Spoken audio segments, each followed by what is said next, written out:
Guys, क्या आपको पता है एनडीए और सीडीएस में क्या अंतर होता है? इन दोनों में कौन है अफसर बनने के लिए बेहतर? देखिए गाइस, दोनों ही बहुत ही अच्छे हैं। सो गाइस, देश के युवाओं के लिए भारतीय सेना में शामिल होने का सुनहरा अवसर है। 18 मई से एनडीए सीडीएस एग्जाम की रजिस्ट्रेशन प्रक्रिया शुरू हो गई है। भारत में हर साल इंडियन आर्मी, इंडियन एयरफोर्स और इंडियन नेवी में अफसर बनने के लिए दो प्रमुख परीक्षाएं होती है। इनमें पहली है एनडीए जो की नेशनल डिफेंस अकेडमी और दूसरी है सीडीएस जो की कंबाइंड डिफेंस सर्विस। इन दोनों ही परीक्षाओं को पास करने वाले उम्मीदवारों को भारतीय सेना में अफसर बनने का बहुत मौका मिलता है। आज मैं आपको इस वीडियो में बताने जा रहा हूँ एनडीए वर्सेस सीडीएस परीक्षाओं के अंतर और दोनों में क्या आपको जॉब मिलेगी और कौन सी ज्यादा बेहतर है आपके लिए। आफ्टर ऑल दोनों ही जॉब बहुत अच्छी है, लेकिन आपको कौन सा सूट करती है आप जरूर जान जाएंगे। तो पहले जानते हैं एनडीए क्या है। What is NDA? एनडीए का मतलब है नेशनल डिफेंस अकेडमी। भारत की 3 सेनाओं जो की है थल सेना, वायुसेना और नौसेना में शामिल होने के लिए एनडीए की परीक्षा पास करनी होती है। एग्जाम क्लियर करने के बाद आवेदकों को एनडीए में भर्ती होने का मौका मिलता है। इसकी परीक्षा साल में 2 बार आयोजित की जाती है। परीक्षा में सफल होने वाले उम्मीदवारों की training Indian military academy IMA में होती है। अब बात करते हैं एलिजिबिलिटी फॉर एनडीए। एनडीए की परीक्षा में बैठने के लिए उम्मीदवारों का 12वीं कक्षा में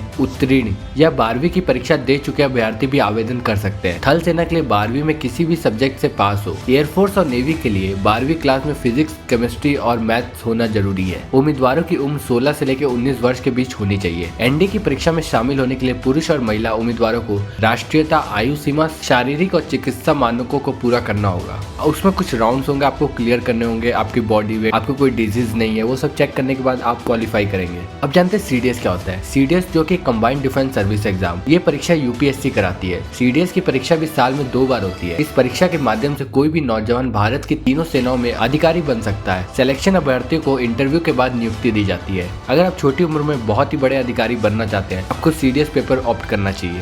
परीक्षा में सफल होने वाले उम्मीदवारों की ट्रेनिंग इंडियन मिलिट्री एकेडमी में ही होती है। अगर हम इसकी एलिजिबिलिटी की बात करें तो आपको यूनिवर्सिटी से ग्रेजुएट होने की जरूरत है और जो फाइनल ईयर्स में वो भी दे सकते हैं ये एग्जाम। अगर आप भारतीय नौसेना में जाना चाहते हैं तो फिजिक्स, केमिस्ट्री, मैथ के साथ बीएस या फिर इंजीनियरिंग की डिग्री होनी चाहिए। अगर आप भारतीय वायुसेना में जाना चाहते हैं, 12वीं में मैथ्स और फिजिक्स जरूरी है। ग्रेजुएशन की डिग्री होनी चाहिए या फिर इंजीनियरिंग की डिग्री होनी आवश्यक है सीडीएस के लिए। अब जानते हैं डिफरेंस क्या है दोनों में। एनडीए में परीक्षा के लिए आयु सीमा अधिकतम 19 साल है, जबकि सीडीएस के लिए अधिकतम 25 साल है। एनडीए की परीक्षा के लिए 12वीं जरूरी है, वही सीडीएस के लिए ग्रेजुएशन की डिग्री आवश्यक है। इन दोनों ही परीक्षाओं के लिए लिखित और इंटरव्यू होता है। एनडीए की पढ़ाई और ट्रेनिंग 4 से 5 साल की होती है, जबकि सीडीएस की पढ़ाई और ट्रेनिंग 18 महीने से लेकर 74 महीने तक की होती है। तो गाइस, ये था कुछ difference between NDA versus CDS exam. I hope आपको कुछ इन्फॉर्मेटिव लगा और आप फ्यूचर में अपने लाइफ के डिसीजन ले सकेंगे इस वीडियो के माध्यम से कि आपके लिए कौन सा जॉब बेहतर है, इधर एनडीए और सीडीएस। अगर चैनल पे नए तो सब्सक्राइब कर देना यार। इसी तरह के इंटरेस्टिंग फैक्ट्स देखने के लिए चैनल पर जरूर बने रहिए। Thanks for watching.